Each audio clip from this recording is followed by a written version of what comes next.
Milk দেখেছিস? দেখ, দেখবি কি করে, তোরা তো গরিব। দুধ ফোটাচ্ছিস নাকি?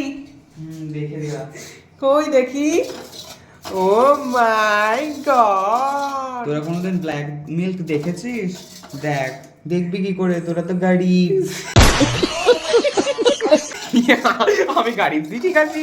ও মাই গড, তাই তুই কি করে খাবি গুঁড়ো দুধ করে? ইয়াস, এটা জলে গুলবার ব্ল্যাক কালারের মিল্ক পাওয়া যাবে। এটা কাকে খাওয়াবি তুই? কোয়েল সুয়ার। ইউ, এটা কি? মাই গড গাইস, শুধু দেখো, মানে পড়াশোনায় এত ডুবে গেছিল ও যে দুধ চা ভিজিয়ে খেতে ভুলে গেছে। আর দুধটা জাস্ট মানে কি বলবো, সুন্দর হবে একদম, মানে কি বলবো কিছু বলার নেই। আর ঘরটা ধোঁয়া হয়ে গেছে গাইস।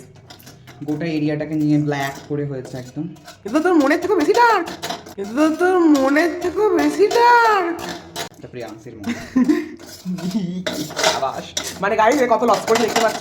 এরকম লস তোমরা জীবনেও করো না। আর একটুখানি খেয়াল রাখবে এবার থেকে সবাই, দুধ ফোটাতে দিলে এবার যাই দাও গ্যাসে, কারণ গ্যাসের ফলে ধরে যেতেও পারে গোটা ঘর বাড়ি। আমরা জাস্ট দুধটা এনে একটু চা করে খেয়েছি, আর কিছু না? বাদ বাকি দুধটার অবস্থা এটা ব্ল্যাক মিল্ক। তাহলে এর পরের দিন চা করে খাস গুলে। এই যে ব্ল্যাক মিল্কটা আছে, এটা দিয়ে করতে চা করে খাবো কাল সকালে। তুই খেয়ে নিস।